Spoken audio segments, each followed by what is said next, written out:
Congratulations, आपका beta SCG positive है, मतलब आप कंसीव कर गए हैं। ये न्यूज़ कितनी सुकून देती है, और ये बात सिर्फ वो कपल समझ सकता है और उनका ट्रीटिंग डॉक्टर।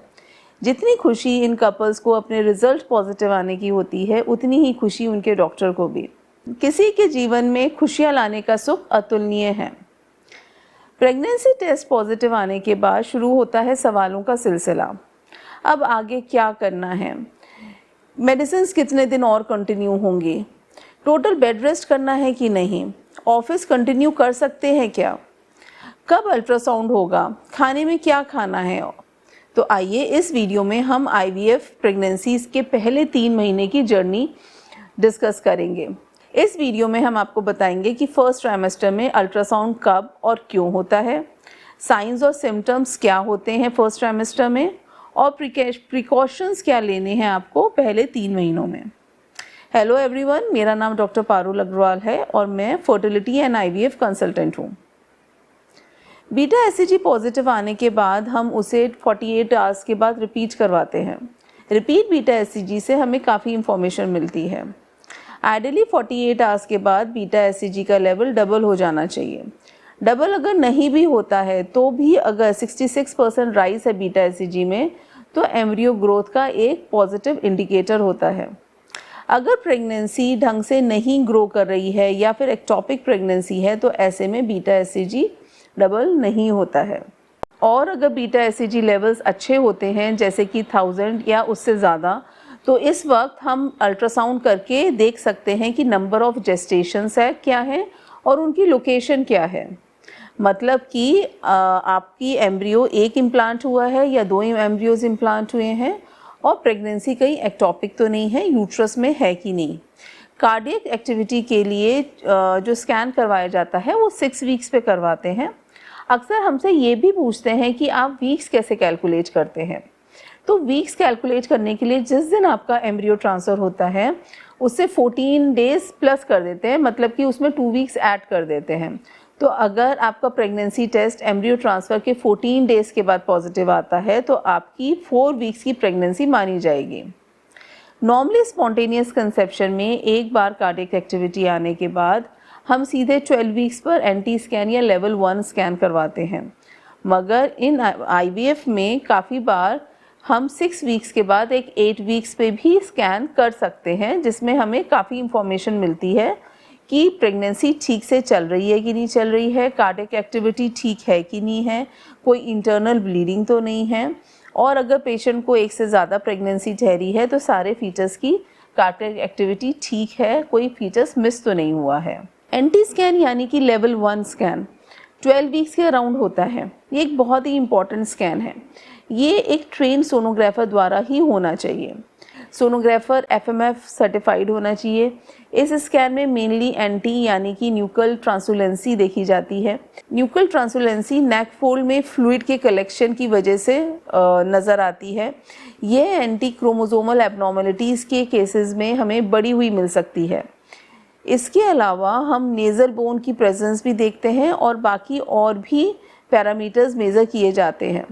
इन सारे पैरामीटर्स को एस्ट्रिया नामक सॉफ्टवेयर में फीड किया जाता है और बच्चे में होने वाली फीटल ग्रोथ या महिला में लेट प्रेगनेंसी में ब्लड प्रेशर होने की संभावना को भी बताता है।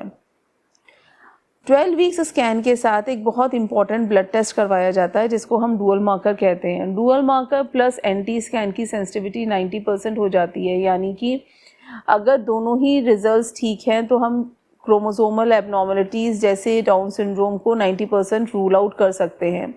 अगर इन टेस्ट में हमें कोई भी साइन पॉजिटिव लगता है, ऐसे स्कैन में अगर एंटी बढ़ी हुई या नेज़ल बोन एब्सेंट होती है, तो या फिर हमारा डुअल मार्कर में एबनॉर्मलिटीज़ आती हैं, तो ऐसे पेशेंट को फर्दर इन्वेस्टिगेट किया जाता है और कुछ इन्वेजिव टेस्ट होते हैं जिसके द्वारा हम कंफर्म कर सकते हैं कि वाकई में क्रोमोसोमल एबनॉर्मलिटीज़ हैं कि नहीं। तो ये तो बात हुई क्लिनिकल विजिट्स की। अब बात करते हैं साइंस और सिम्टम्स की, जो कि फर्स्ट ट्राइमेस्टर में आ सकते हैं। आईवीएफ प्रेगनेंसी एक नॉर्मल प्रेगनेंसी की तरह ही होती है, मगर एम्ब्रियो ट्रांसफ़र के बाद आपको सपोर्टिव मेडिसिन दी जाती हैं, जिनमें से काफ़ी मेडिसिन ऐसी होती हैं जो कि बाद तक कंटिन्यू रहती हैं। इन हार्मोनल मेडिसिन की वजह से आपकी प्रेगनेंसी के सिम्टम्स आपको ज़्यादा महसूस हो सकते हैं, महिला को nausea, vomiting, cramping, bloating, constipation, frequency of micturition, जल्दी थकान होना और बैक एक और लोअर एब्डोमिनल पेन जैसे सिम्टम्स मिल सकते हैं। ऐसे में सिम्टोमेटिक ट्रीटमेंट किया जाता है और वह कंट्रोल में आ जाते हैं। अगर हम बात करें नोजिया वॉमिटिंग की, तो नोजिया वॉमिटिंग के लिए पेशेंट को शॉर्ट फ्रीक्वेंट मील्स बताई जाती हैं, खाने में बहुत ज़्यादा spicy and oily food avoid करने के लिए बताया जाता है और साथ में चाय कॉफ़ी का सेवन भी रेस्ट्रिक्ट करने के लिए बताया जा सकता है। आप 2 कप तक कॉफ़ी या चाय ले सकते हैं, मगर बहुत ज़्यादा कैफ़ीन भी हानिकारक हो सकती है। इसके अलावा कुछ मेडिसिन्स ऐसी होती हैं जो प्रेगनेंसी में सेफ़ होती हैं, वो पेशेंट को एडवाइस की जाती हैं, और अगर पेशेंट को ओरल मेडिसिन से आराम नहीं मिलता है तो इंजेक्टेबल फॉर्म्स में मेडिसिन्स दी जाती हैं। कुछ कंडीशन में महिला को हॉस्पिटल में एडमिट करना भी पड़ सकता है। ऐसी कंडीशन को हाइपरेमेसिस ग्रेविडेरम कहते हैं। पेशेंट अगर बिल्कुल भी ओरली टॉलरेट नहीं कर पा रहे हैं और इंजेक्टेबल से तो उनको कंट्रोल किया जाता है, ड्रिप भी चढ़ सकती है, यूरिन में कीटोन लेवल्स और सीरम इलेक्ट्रोलाइट लेवल्स भी देखे जाते हैं और पेशेंट की वॉमिटिंग ठीक हो जाती है तो उनको डिस्चार्ज कर दिया जाता है। बहुत ज़्यादा वॉमिटिंग बच्चे और माँ दोनों के लिए ही हानिकारक हो सकते हैं, इसलिए इस सिम्टम्स को नॉर्मल मानकर घर पे बैठना नहीं चाहिए आपको और डॉक्टर से मिलना चाहिए। कभी कभी पेशेंट्स बैकएक की कंप्लेन करते हैं। ऐसे केसेस में यूजुअली देखा गया है कि बहुत ज़्यादा आराम करने से या पोस्चर ठीक नहीं होने से बैकएक के इश्यूज़ हो सकते हैं। ऐसे में पोस्चरल करेक्शन करना, हल्की फुल्की एक्सरसाइज या सिंपल मेडिसिन से रिलीफ मिल जाता है। कुछ पेशेंट्स ब्लीडिंग या स्पॉटिंग की कंप्लेन करते हैं। ये एक नॉर्मल सिम्टम नहीं है। ब्लीडिंग का कारण ब्लड थिनर्स भी हो सकते हैं, तो अगर पेशेंट ब्लड थिनर पे है तो ब्लड थिनर को बंद किया जाता है। थ्रीएटेड अबॉर्शन के केसेस में भी ब्लीडिंग मिल सकती है, यानी कि अगर मिसकैरेज होने वाला होता है तो भी ब्लीडिंग आ सकती है, या फिर अगर पेशेंट को ऑलरेडी मिस्ड अबॉर्शन हो गया, ऑलरेडी बेबी ख़राब हो गया है, तो ऐसे केसेस में भी ब्लीडिंग मिल सकती है। सब कोरियोनिक हेमाटोमा के केसेस में भी ब्लीडिंग हो सकती है, यानी कि अगर बच्चे की थैली के आसपास इंटरनल ब्लीडिंग हुई है तो ये बाहर निकलने पर ब्लीडिंग की तरह प्रेजेंट कर सकती है।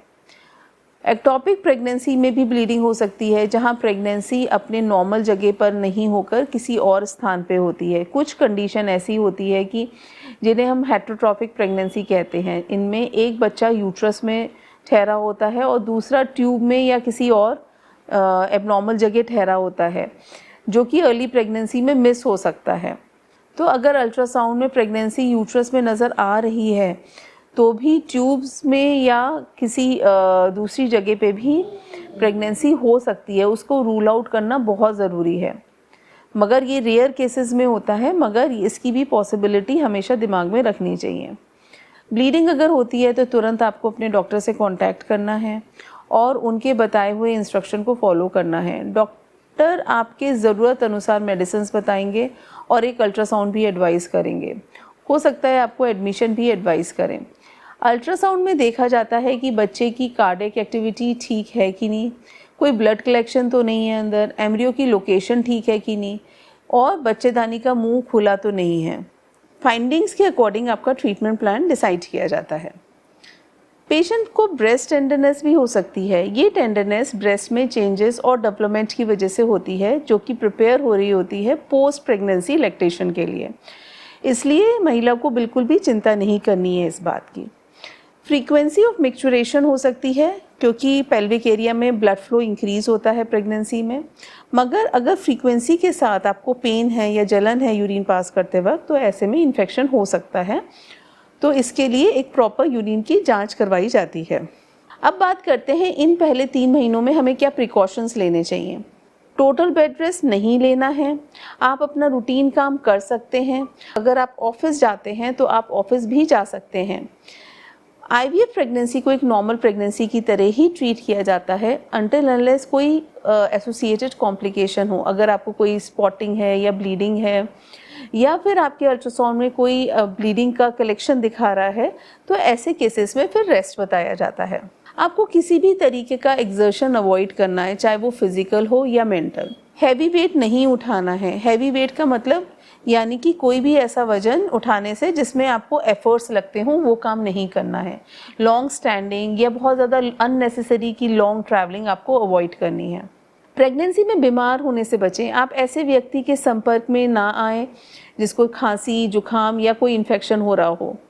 और फिर आप किसी भी भीड़ वाले एरिया में जाने से अवॉइड करें। बाहर का खाना ना खाएं। कोई भी चीज़ ऐसी ना करें जिससे आपको इन्फेक्शन कैच हो। खाने पीने में आप सब कुछ खा सकते हैं मगर एक्सेसिव कैफ़ीन अवॉइड करें। मतलब कि जिनको बहुत ज़्यादा चाय कॉफ़ी की आदत है वो चीज़ अवॉइड करें। अगर घर में कोई बहुत स्मोकिंग करता हो तो उसे भी आप मना करें। आप पैसिव स्मोकर बन जाएंगे और अपने बच्चे की हेल्थ को दोनों को नुकसान पहुंचाएंगे। अगर आप खुद भी किसी चीज़ से एडिक्टेड हैं तो उसको आपको कम्प्लीटली स्टॉप करना है। अगर कोई भी साइंस एंड सिम्टम्स आपको एबनॉर्मल नज़र आ रहे हैं जैसे कि कोई स्पॉटिंग या ब्लीडिंग या एक्सेसिव वॉमिटिंग, तो ऐसे में आपको अपने डॉक्टर से संपर्क करना है। अपने मन से घर पे नहीं बैठना है। अपने मन को खुश रखें। बहुत पॉजिटिव एटीट्यूड के साथ आप आगे बढ़ें और अपना मेंटल और फिज़िकल वेलबींग दोनों ही मेंटेन करके रखें। मैं आशा करती हूँ कि इस वीडियो से आपको ज़रूरी जानकारी मिली होगी और आप प्रेगनेंसी में अपना अच्छे से ख्याल रख पाएंगे। Thank you.